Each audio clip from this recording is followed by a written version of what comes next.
और एक सूत्र जीवन के लिए। दो पक्ष हैं, एक है चिंता, एक है चिंतन। भगवान गीता में कहते हैं कि तू मेरा चिंतन कर, मैं तेरी चिंता करूंगा। और इसीलिए हम कहते हैं कभी कभी जब प्रभु के सामने जाओ ना, वृंदावन जाओ ठाकुर के सामने, तो भगवान को इतनी सी बात कह दिया करो कि प्रभु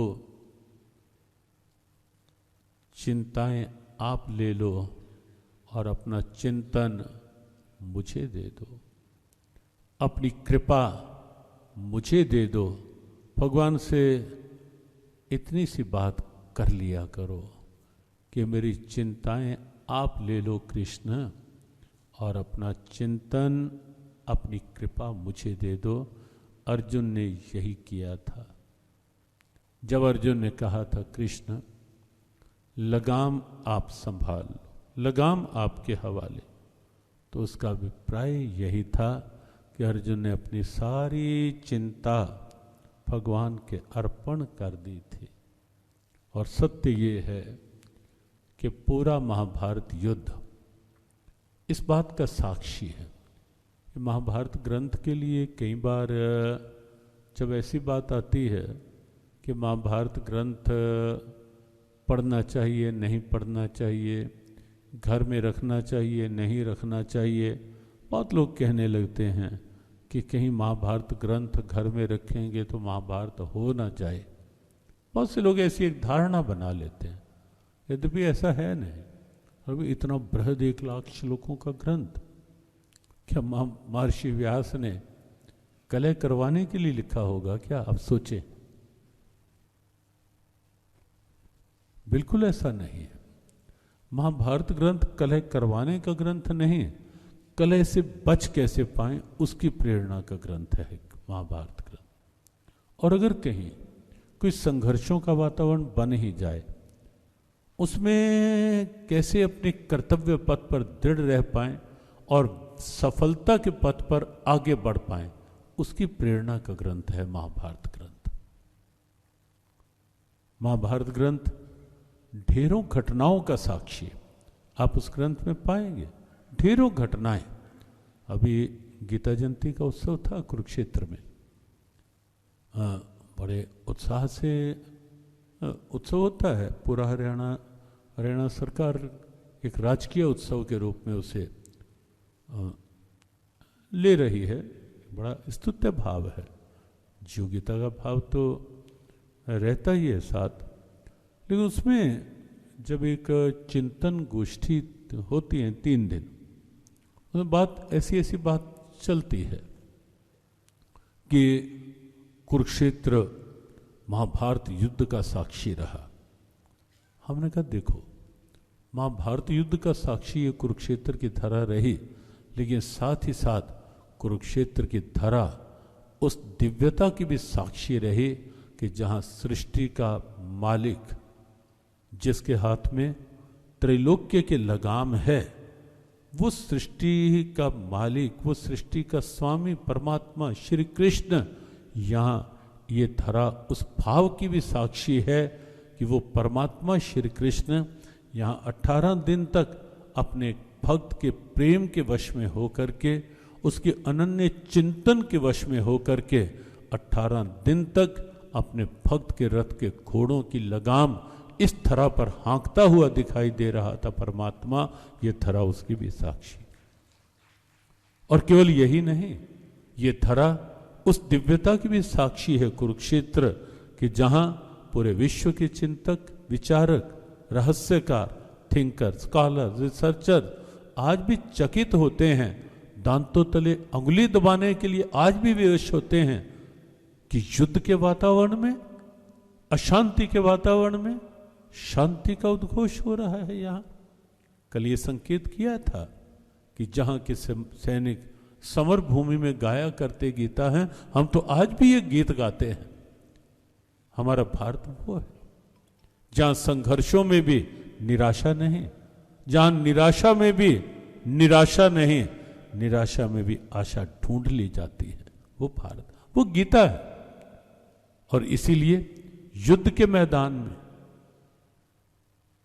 निराशा में से आशा की यात्रा का एक गीत प्रकट हुआ था वहां, जिसका नाम श्रीमद् भगवत गीता है।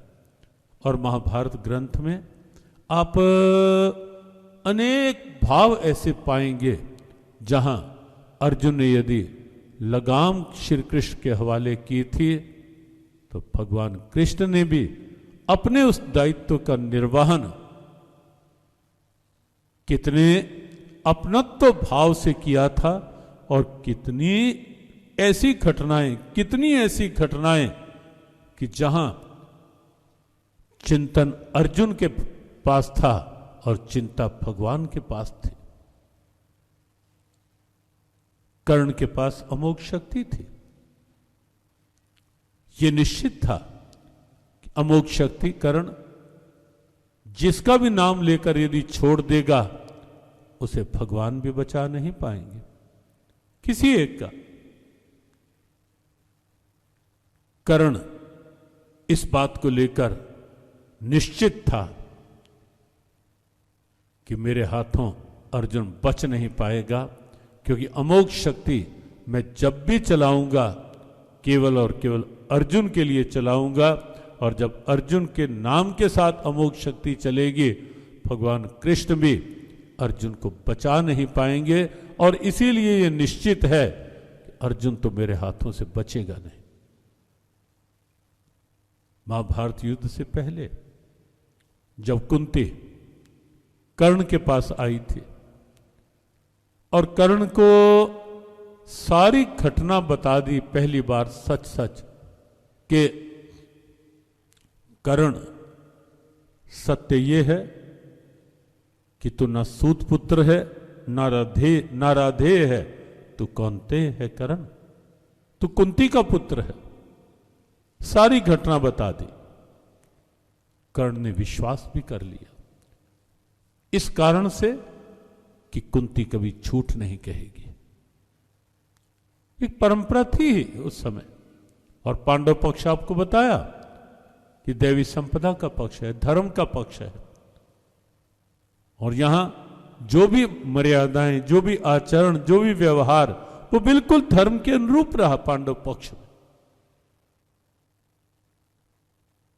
और अर्जुन ने यदि युद्ध से इनकार भी किया था वहां कुरुक्षेत्र की धरा पर, किसी योद्धा से डरकर नहीं और युद्ध से डरकर भी नहीं, क्योंकि ये सारे योद्धा भीष्म, द्रोण, कर्ण, दुर्योधन, कृपाचार्य, इन सबको तो अज्ञातवास के अंतिम दिनों में अकेले अर्जुन ने ब्रह्मला के रूप में वेश बदला हुआ था, अज्ञातवास में था। तब पांचों को एक साथ अर्जुन ने गांडीव के बल पर वहां अचेत किया था, परास्त किया था, एक साथ अकेले ने। इसलिए युद्ध से अर्जुन डरा हो यह भी नहीं था, किसी योद्धा से अर्जुन वहां डर गया हो और इसलिए युद्ध से भाग रहा हो यह भी नहीं था। युद्ध भीरु नहीं था, धर्म भीरु, धर्म से डर रहा था कि मेरे से कोई अधर्म ना हो जाए गुरु का वध करके,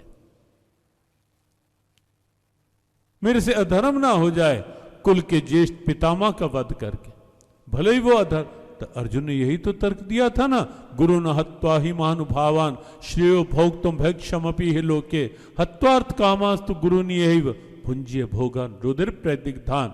अर्जुन ने कहा था कृष्ण,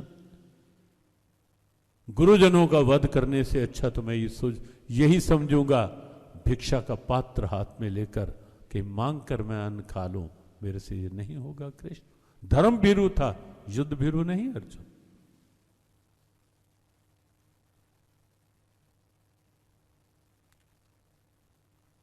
भगवान कृष्ण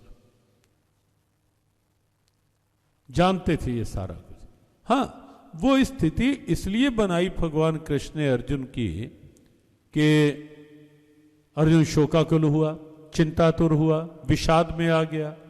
और विषाद में आने के बाद युद्ध से इनकार कर दिए। ना युद्ध से यदि गोविंद मुक्ता तुष्णे बभूव, मैं युद्ध नहीं करूंगा कृष्ण, शस्त्र छोड़ दी।